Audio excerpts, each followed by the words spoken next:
Hey, what's up guys? Welcome to the Sedative channel and I'm back with another video. This must be the first time you're hearing my voice as I'm trying to commit myself more towards this channel. For viewers here for the first time, my channel is based on having some fun time coding stuffs along with some learnings. So if you guys like my content, do like, share and subscribe.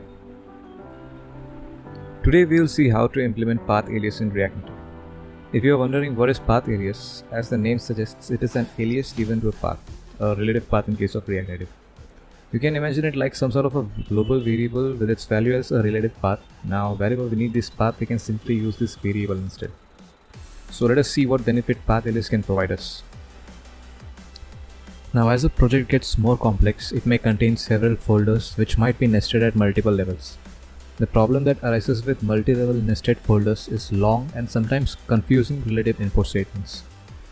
Here's where path alias can come in handy, as instead of using the relative import statements, we can directly use the alias that we have defined in config, making import statements shorter and much easier.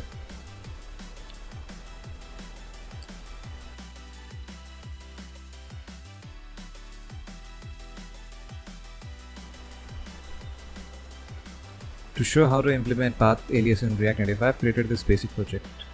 So just like any other React Native project, I have this app.js in the root directory where we are importing the main app file from our src folder. Here we are importing the home screen from the screens folder. In the home screen, we are importing the badge view component from the components folder.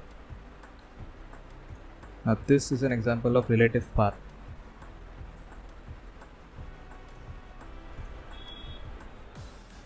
So in order to implement path alias, we will be using this package. The name of the package is Babel plugin model resolver. So let us first install this module.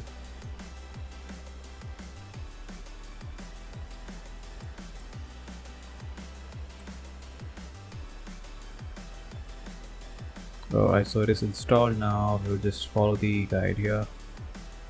Okay, so we need to add this in our Babel config. So we will add it here. Now root is not required, but you can add it, but we'll add alias for our screens and components folders. So we will just add it here.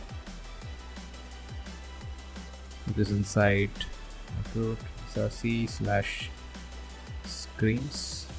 Similarly for components, we have it inside .src/components.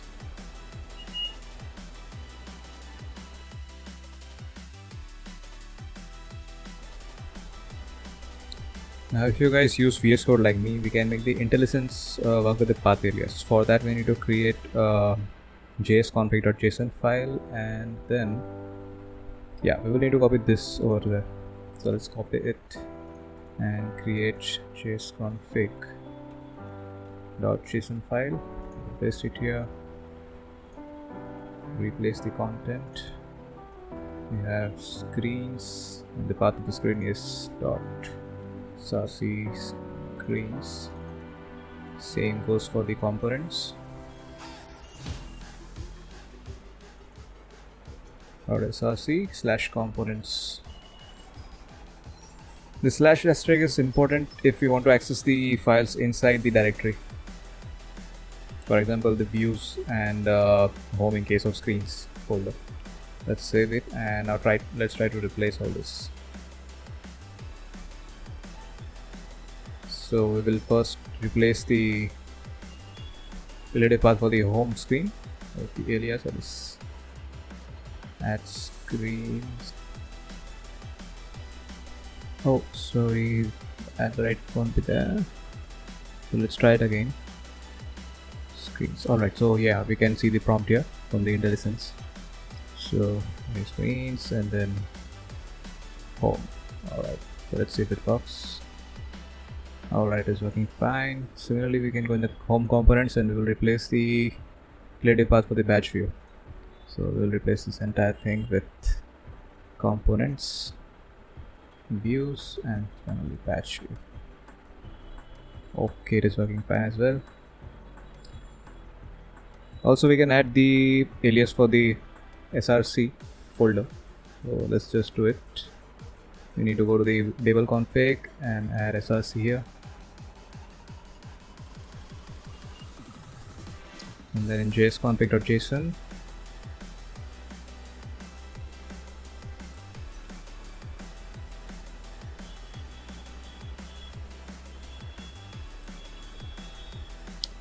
then we can use the alias for src over here.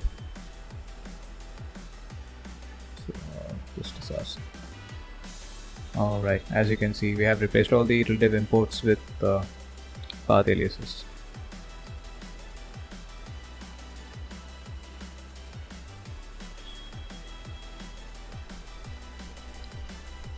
Now it is not necessary that the name of the alias should match the name of the folder. For example, in case of instead of the components alias, we can use something else. So let's go to the table config and change the name here. So we'll replace it with something like @cmps, have it in the single quotes, let's save it. Similarly, we need to make the changes in the jsconfig.json file as well. Alright, and then let's make change in the home screen. CMPS, then views. Okay, so sometimes the change may not work right away. In such cases, we need to restart the Metro bundler. So let's just stop it first, and yeah, we need to reset the cache and start it again. So let's reload it again.